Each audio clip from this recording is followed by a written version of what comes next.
이슈플러스 오늘의 전국 상황 최창렬 용인대 특임교수, 최수영 정치평론가와 짚어보겠습니다. 어서 오세요. 안녕하세요. 안녕하세요. 네, 윤 전 대통령이 4개월 만에 재구속됐습니다. 현직 대통령 신분으로 구속 심사를 한 번 받았었고 또 어제는 전직 대통령 신분으로 한 번 받아서 이런 것도 참 이례적인데 두 번 다 구속이 됐어요. 그러니까 지난 1월 15일 날 구속됐고 그리고 이제 또 어제 오늘 새벽이죠. 오늘 새벽 영장이 발부됐는데 법원에서는 이제 그 범죄 혐의의 상당성, 이제 범죄의 중대성 뭐 당연히 인정한 것 같고 증거 인멸의 우려가 있다고 봤던 것 같아요. 이제 도주의 염려라든지 증거 인멸의 우려 이런 것들이 세 가지가 영장 발부에 이제 하나의 중대 요건이 되는 것인데 그동안 했던 행태들이 증거 인멸할 수 있다. 특히 이제 참고인들을 회유하거나 협박할 수 있다라고 봤던 것 같습니다. 이게 말하자면 이제 신병을 확보하지 않으면 수사에 상당한 이제 어려움을 겪을 수 있다는 거겠죠. 그리고 특히 이제 그 김성훈 전 경호처 차장 그리고 강희구 전 수행실장 이 사람들이 진술을 번복한 거를 재판부가 상당히 주의 있게 봤던 것 같아요. 그렇다면 언제든지 이 윤석열 전 대통령이 만약에 구속 상태가 아니라면 어떠한 형태든 간에 하급자들이 됐건 참고인이 됐건 어쨌든 관련인들에게 어떠한 형태로든 간에 영향을 행사할 수 있다. 그게 이제 증거인멸과 관련이 되는 거겠죠.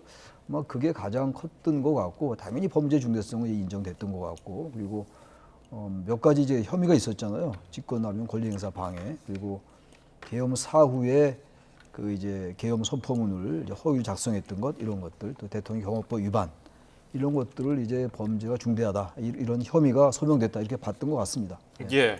어제 윤 전 대통령 측도 특검의 PPT 준비에 맞서서 여러 가지 얘기를 했다고 알려져 있고 윤 전 대통령은 변호사 구하기도 어렵다면서 고리무원이라고 표현을 했다고도 알려져 있습니다. 어떤 심정이었을까요? 그러니까 제가 보기에 이제 약간 동정심에 좀 자극하고 그다음에 이제 나도 이제 전직 대통령 신분이고 굉장히 이제 어려운 처지에 있다는 걸 이제 얘기한 것 같아요. 그러니까 즉 말하자면 내가 사회적 강자가 아니고 더 이상 내가 전직 대통령으로서의 권한과 지위를 행사할 수 있는 사람이 아니니까 나도 지금 변호사 구하기도 어려울 정도고 하니까 내가 주요 말하자면은 피의자들에게 내가 말하자면 위력을 가하거나 혹은 나 때문에 부담이 가서 진술 번복하거나 이게 사실이 아니다. 아마 그 얘기를 하고 싶었던 것 같아요.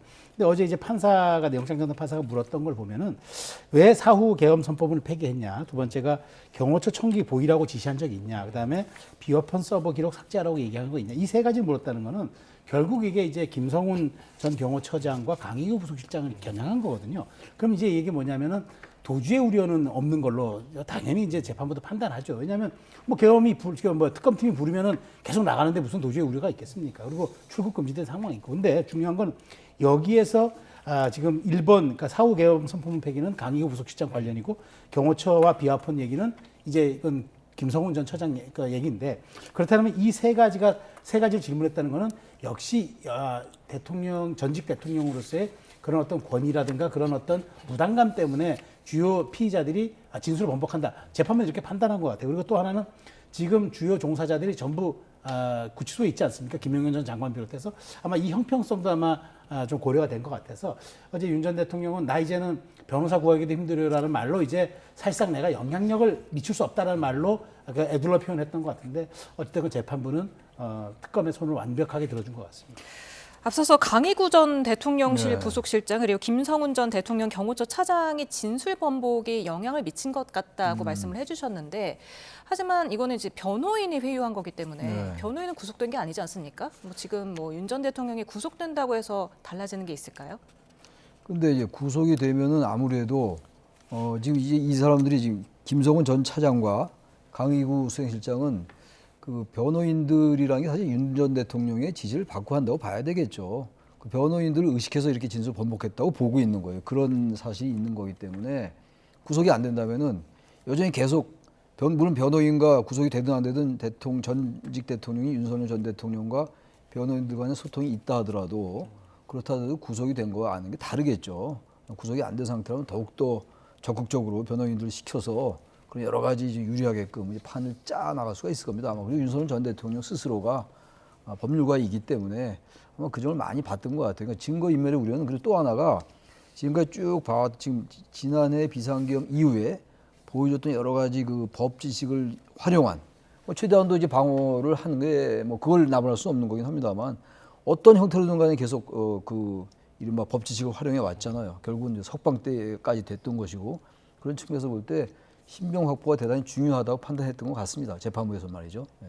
예, 어제 법정 앞에 많은 취재진들이 몰렸었는데 어떤 한마디라도 할까 좀 귀를 기울였었는데 어떤 얘기는 없었고 나올 때 뭐 표정도 많은 사람들이 보고서 그에 대한 얘기도 하던데 네. 태도는 어떻게 보셨습니까? 글쎄요, 뭐 많은 분들이 좀 그런 데 대한 뭐 대통령 사과의 메시지 혹은 이제 아까 말씀하신 것처럼 현직의 신분에서 구속영장 심사를 받고 또 전직의 신분에서 구속영장 심사를 받아 각각 구속되는 이런 사례였기 때문에 대국민 뭐 사과 메시지라도 좀 기대한 분들이 있을 겁니다만은 저는 대통령도 사실은 어저께 전직 대통령이지만 충격을 받았던 것 같아요. 왜냐하면 이제 이렇게 영어의 몸이 되고 구속 상태가 되면은 최장 구속 기간이 20일이긴 하지만 계속적으로 이제 앞으로 외환혐의라든가 또 이제 어떤 사례별로 입증이 되면서 계속 그걸 이제 특검이 영장을 계속 청구를 하면서 이제 이걸 이어가면은 사실상 이제 밖에서 나와서 불구속 상태에서 재판받기는 어렵다는 그런 관측이 많기 때문에 그렇게 지금 감옥 그러니까 구치소로 들어가는 모습 더더군다나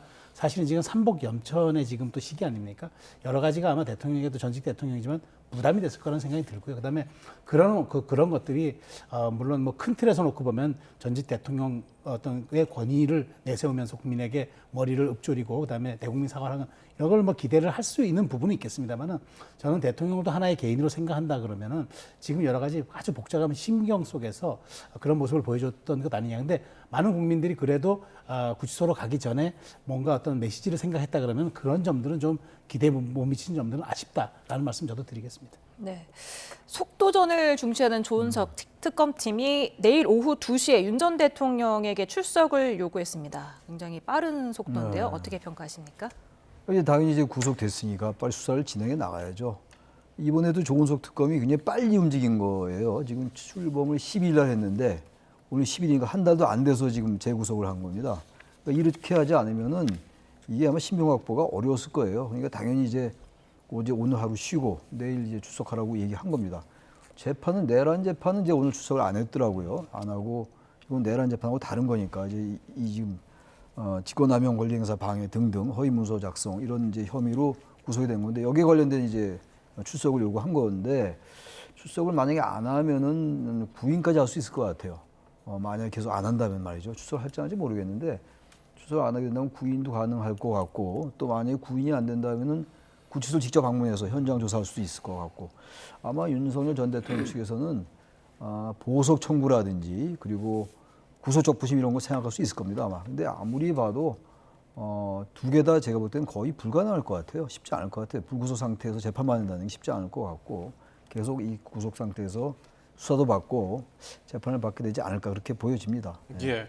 오늘 윤 전 대통령 측은 구속된 지 얼마 안 된 상태에서 이 재판 출석하라고 하는 게 적법한 소환이냐 이렇게 반발하기도 했는데 만약에 그 특검 측의 이런 소환 요구에 응하지 않고 비협조적인 모습을 보인다면은 지금 뭐 탈당했습니다마는 야당에 좀 부담이 된다거나 이러진 않을까요? 당연히 부담이 되죠. 물론 탈당을 했고 이제 당적은 없고 거리두기를 한다 치지만 결국 그렇다 하더라도 윤 전 대통령을 국민의힘이 배출한 대통령이라는 사실은 변함이 없거든요. 그리고 국민 정서상 어떤 동의를 선상에 놓고 국민들이 다 아직도 판단을 하고 있다고 봐야 될 겁니다. 근데 저는 특검이 좀 이제 이런 것들은 좀 하루 이틀 여유를 주는 게 필요하다고 보는 게 왜냐하면 어제 구속적 부심도 매우 집중도가 높은 그런 어떤 사안에다가 굉장히 피로도가 좀 쌓여 있는 상황에서 지금 사실상 아주 열악한 시설인 구치소에서 지금 하룻밤 보내지 않았습니까? 또 신경도 복잡하고 여러 가지 앞으로 방어 전략도 전직 대통령을 고민해야 될 텐데, 근데 바로 한다는 거는 저는 이제 일종의 조은석 특검이 기싸움을 한다는 거죠. 그러니까 초반에 이렇게 기선을 제압함으로써 완전히 윤 전 대통령 측의 심리를 좀 저항선을 꺾어놓음으로써 본인들이 특검의 수사 속도라든가 수사 방향에 여러 가지 좀 주도권을 쥐고 가겠다 이런 생각을 한 것 같은데 그건 피의자의 방어권이라든가 좀 인권을 보호하지 않는 차원이잖아요. 이게 아직은 뭐 5개월 이상 남은 사실 내란 특검입니다. 아직도 뭐 2주, 3주도 채 지나지 않은 상태인데 그럼에도 불구하고 이렇게 마치 속도전을 하는 거는 윤 전 대통령이 지금 심리 상태가 복잡해 있을 때 무언가 성과라든가 목적을 달성하겠다 이런 걸로 비춰지기 때문에 특검은요 물론 조은석 특검도 굉장히 특수사에 많은 경험이 있고 또 수사 감각이라는 책도 펴낼 정도로 매우 아주 그 수사 검사로서는 명성을 떨친 분이지만 이거는 말 그대로 전직 대통령을 구속시켜서 조사하는 겁니다. 최소한의 속도라든가 그다음에 과정들이 누구나 공감할 수 있는 그런 좀 절차들이 필요하다 말씀을 드리겠습니다. 네. 그동안에는 윤 전 대통령이 구속되지 않기 위해서 이렇게 특검 조사에 좀 협조를 하고 진술도 했었는데 지금 구속까지 된 마당에 진술 거부권을 행사하지 않을까? 구인을 한들 그럼 소용이 없는 거 아닙니까? 그러니까 진술 거부권 행사할 가능성이 높을 것 같아요. 지금 지난번에 체포영장이 한 번 기각이 됐고 특검이 이제 청구했던 게 기각이 됐고 이번에 이제 다시 구속은 됐는데 어떻게든 어쨌든 간에 이제 자신에게 주어진 어떤 법이 허용하는 범위 내에서 최대한도 아마 그 이제 지난번까지 해왔던 그런 행태를 보여줄 것 같은데 진술 거부라는 게 한계가 있을 것 같아요. 진술 거부한다 하더라도 다른 증인들의 진술도 있는 것이고 여러 가지 증거가 있다면 말이죠. 진술 거부권이라는 게 나중에 오히려 재판에도 불리할 수 있지 않을까. 아마 그 경계가 있을 거예요. 변호사들도 아마 그런 판단을 할 것 같고 제가 보기에는 이미 신병이 확보된 상태에서 진술 거부권 행사하는 게 한계가 있을 겁니다. 아마 그리고 워낙 증거가 뚜렷한 게 많고 CCTV도 많고 이렇기 때문에 이 진술 거부권을 행사할 가능성이 높은데 이게 한계가 있지 않을까라고 생각합니다. 대단히 제한적일 거다라고 봅니다. 예. 윤 전 대통령 재구속 이후 처음 열린 오늘 내란 혐의 재판에 앞서 말씀드린 대로 건강상 이유를 대고 불출석 사유서를 내고 불참했습니다. 앞으로 재판에는 어떤 영향을 줄까요? 근데 전 윤 전 대통령도 그렇게 한두 번, 뭐 하루 이틀 정도지 이걸 계속 거부는 못할 거라고 보는 게 생각해 보십시오. 뭐 특검이 이제 6개월 시한을 두고 속도를 낼 텐데 그리고 이제 일종의 이제 나중에 그 공소 유지, 그러니까 기소를 하고 공소 유지를 하는 과정에서 재판부가 판단할 때 윤 전 대통령이 협조하지 않았다. 이게 재판에 누구한테 유리하겠습니까? 당연히 이거는 특검의 어떤 수사의 정당성을 보여주는 거고 대통령이 아무리 방어권 차원이고 인권 차원에서 자기 방어권 행사한다고 이제 진술 거부를 한다 하더라도 실질적으로 거기에 대해서 아니라는 것을 입증하지 않는다면은 그 특검의 주장이 맞다는 걸 결국 재판부가 받아들일 수밖에 없지 않겠습니까? 그런 측면에서 저는 이제 고민을 할 거라고 봅니다. 이렇게 상황이 바뀐 상태에서 그러니까 불구속 상태가 아니라 구속 상태에서 재판 받는 그 윤 전 대통령 입장에서는 그동안 방어 전략도 불구속 상태에서 하는 걸로 이제 여러 가지 전략을 짜놨을 텐데 그게 지금 영어의 몸이 된 상태에서 이제 해야 되고 또 20일이 지나면 다시 이제 그러면 보석을 할 건지 뭐 할 건지 여러 가지 단계별 전략도 고민을 해야 되는 상황이기 때문에 한두 차례는 저는 거부하지만 길게 놓고 봐서 공소까지 가는 걸 과정을 봤을 때 이건 윤 전 대통령에게도 유리하지 않은 그런 전략이기 때문에 아마 저는 이 부분은 뭐 하루 이틀 사이에 다시 전략을 변경할 거로 봅니다. 네. 지금 서울구치소 독방에 수용이 됐는데 에어컨이 없잖아요. 근데 지금 계속해서 7월 초로는 이례적인 폭염이 그렇죠. 이어지고 있는데 이 정치인들이 여기 생활해본 정치인들이 입을 모아서 이 구치소의 여름은 지옥이다 이렇게 말하기도 하더라고요. 구치소에 왜 에어컨이 없으니까 지금 오늘도 그렇고 이번 여름 더위가 지금 뭐 서울에는 1908년 이래 최대 더위라고 얘기하던데 이게 격이 다른 더위더라고요. 그야말로. 그냥 단순하게 더운 정도가 아니잖아요. 우리가 느끼고 있는 거 아닙니까? 아까도 여기 걸어오는데 야 이런 더위도 있구나 이런 정도로 느낄 정도인데 그래서 이런 상황에서 지금 뭐 별수가 있습니까? 구치소의 시설이 저렇게 돼 있는 거기 때문에 방법이 없을 것 같아요. 저거는 좀 일부러 뭐 시설이가 없어서가 아니라 저건 이제 교정 행정의 하나의 일환이기 때문에 견딜 수밖에 없죠. 어떻게 하겠습니까? 그러니까 여길 지나쳤던 사람들이 다 여기 지옥이라고 얘기하는데 겨울은 또 어때요? 겨울도 얼마 또 춥습니까? 그러니까 이거는 사실은 뭐 어떻게 현행 법 체계 내에서 그렇다고 전직 대통령이라고 여기만 특별히 뭐 에어컨을 설치할 수도 없는 노릇이고 이건 뭐 어쩔 수 없다라고 봅니다. 예, 윤 전 대통령 재구속 이후에 여야 반응 뭐 여러 가지가 나왔는데요. 그 목소리를 듣고 오겠습니다. 내란 수계 윤석열이 재구속됐습니다. 많이 늦었지만 사필 규정입니다. 이제 철저한 수사와 추상 같은 단죄의 시간입니다. 하루빨리 내란 수계 윤석열과 그 일당들에게 법정 최고형을 내려서 대한민국 헌법과 민주주의 위험을 바로 세워야 합니다. 전직 대통령이 또다시 구속 수감되는 불행한 사태에 대해서 국민 여러분께는 굉장히 송구하게 생각합니다. 매우 안타까운 일이 벌어졌습니다. 다만 수사와 재판은 법과 원칙에 따라서 정당하게 또 공정하게 이루어지기를 바랍니다. 네, 김병기 민주당 원내대표 법정 최고형을 요구했습니다. 이거는 사형을 요구하는 거잖아요. 검찰도 사형을 구형할까요? 글쎄, 과거 전두환 전 대통령의 경우에는 사형을 이제 구형을 했고 나중에 선고도 했어요, 사형을. 그리고 나중에 무기징역으로 감형됐었어요.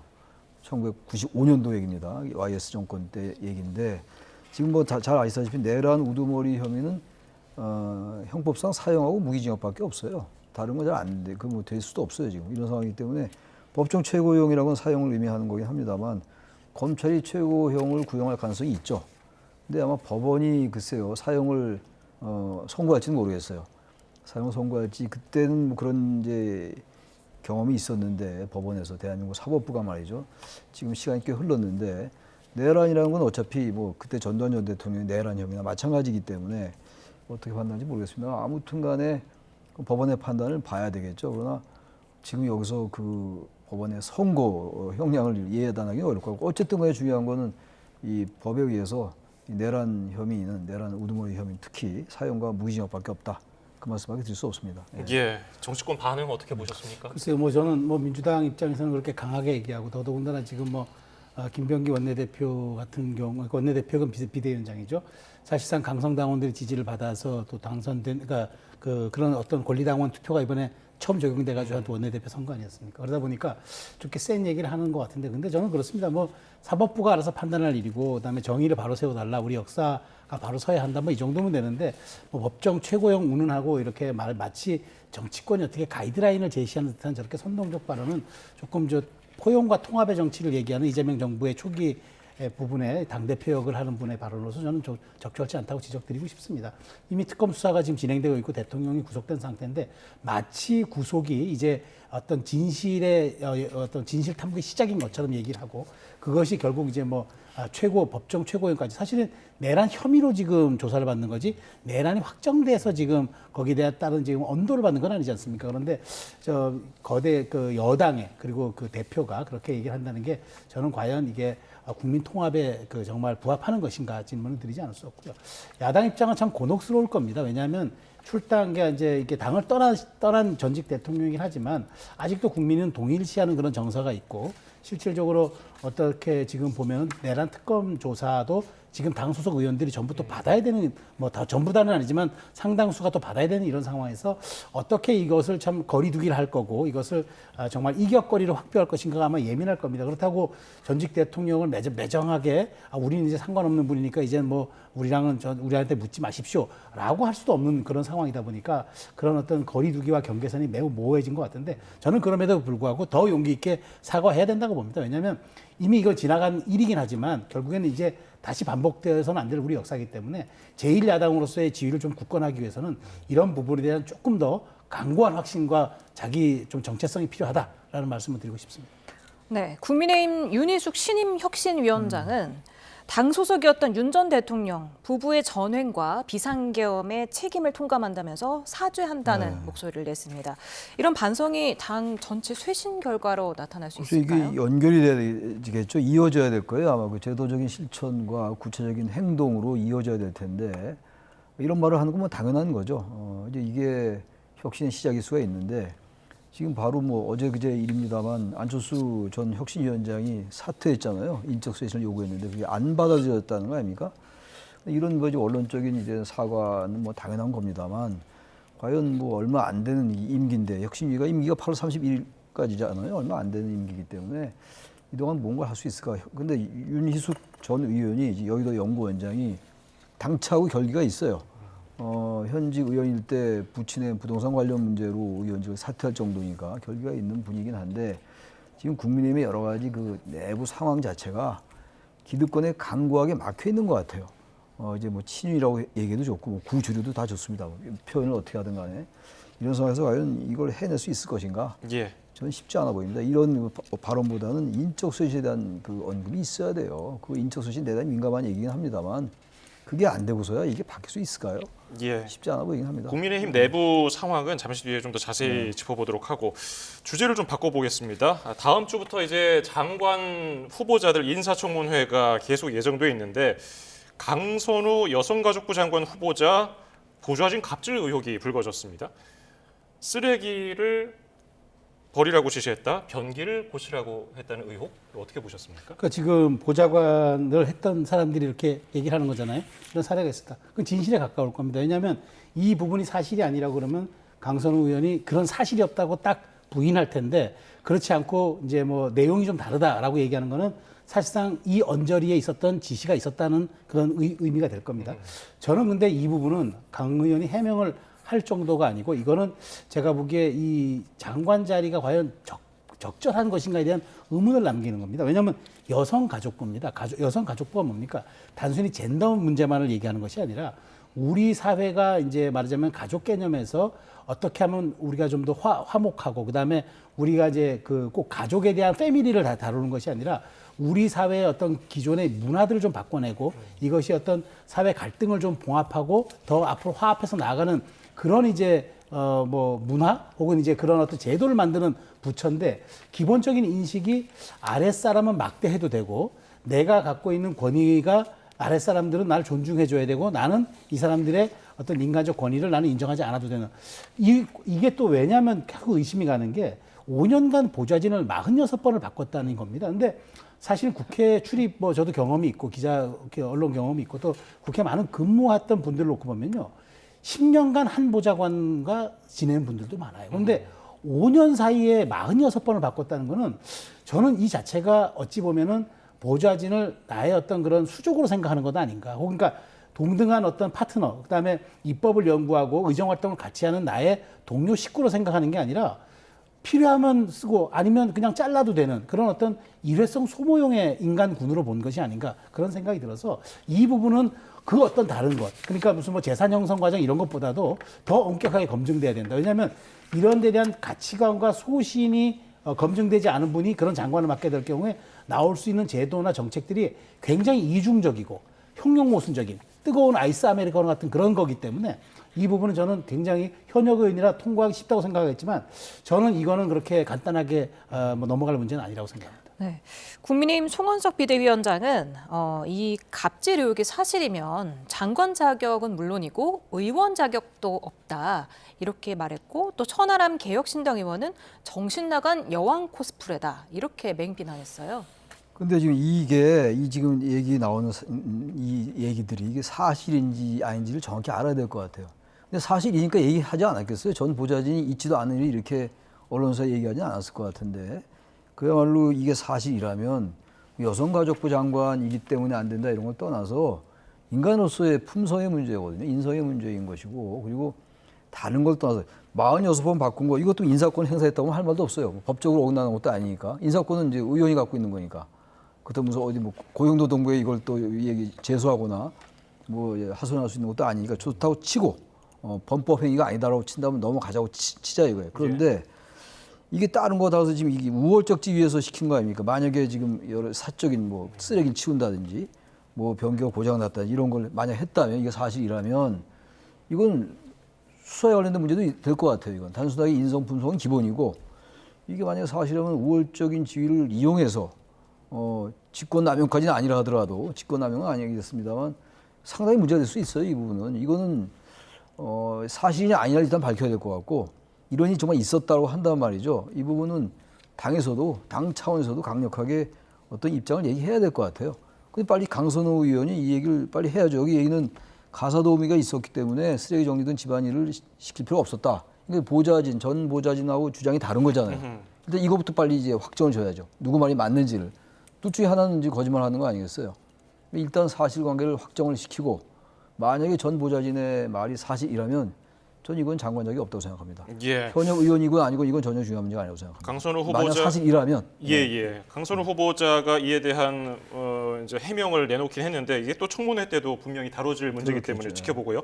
국민의힘 보좌진 협의회는 이에 대해서 사퇴를 촉구하고 비판적인 성명을 냈는데 민주당 보좌진 협의회 차원에서는 아직 뭐 별다른 반응이 없는 것 같아요. 저는 이런 부분은 정당이 있습니까? 이거는 지금 최 교수님 말씀하신 것처럼 이제 뭐 장관 자리가 뭐 여성가족부를 떠나서 인간 품성과 인간 자격에 관한 문제고, 그러니까 인권을 얼만큼 존중하고 사람을 내 동등한 가치로 인정하느냐 이거에 대한 인식의 문제인데 이게 여야가 있고 정당이 있나요? 근데 국민의힘 보좌진 협의회에서는 제가 보기에 동료 의식 때문에 46번이나 이렇게 바꾼 게 사실이라 그러면은 이건 사실상 용납하기 어려운 일이고 그다음에 갑질의 일상화로 봐야 되겠죠. 뭐 정말 그 말하자면 동료 그 자기 일을 돕는 입법 보조원들을 그야말로 파리 목숨 취급한 것 아니겠습니까? 그러니까 근데 전 민주당의 민주당도 이제 보좌진 협의회가 있거든요.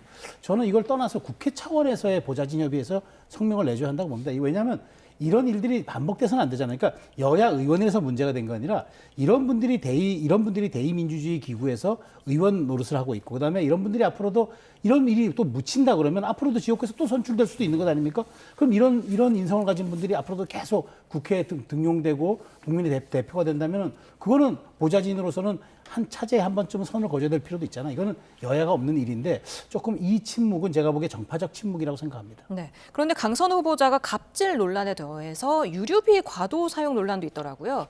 최근에 4년 동안 정치 자금으로 사용한 유류비가 1,974만 원, 연평균 약 400만 원인데 현재 국회 사무처는 의원들에게 월 110만 원 상당의 유류비를 별도 지원하고 있다고 합니다. 이런 논란 어떻게 보십니까? 이것도 좀 이해가 좀 안 가요. 저도 국회에서 보좌관 생활 한 적이 있어요. 40대 때. 근데 그때도 지금이랑 똑같아요. 그때도 유류비가 나왔습니다. 그 쿠폰이 나오고 그랬었는데 이거 왜 국회에서 지급되는 게 있는데 그걸 왜 또 따로 그렇게 사용을 하는지도 이해가 안 가는데 이것도 해명을 해야 될 겁니다. 아마 이것도 해명을 좀 하고 그러니까 뭔가 이게 완전히 이게 청문회 나온 이제 후보자들이 완벽한 인간일 수 없어요. 여러 가지 흠결이 있는 것이고 또 의혹도 있고 그렇습니다만 이게 이제 어느 선까지 장관직을 수행하는 데 있어서 이 정도까지는 괜찮다. 그리고 이게 비판을 받더라도 이 정도로 만약에 낙마시킨다면 이건 장관성이 없다. 이 정도 된다면 그냥 넘어가는 것이고 대통령이 임명권을 행사할 겁니다 아마. 근데 그렇지 않고 국민 일반이 보기에 여야나 진영을 떠나서 이건 인간으로서의 어떤 심성의 문제다라고 된다. 이건 또 다른 차원인 것 같아요.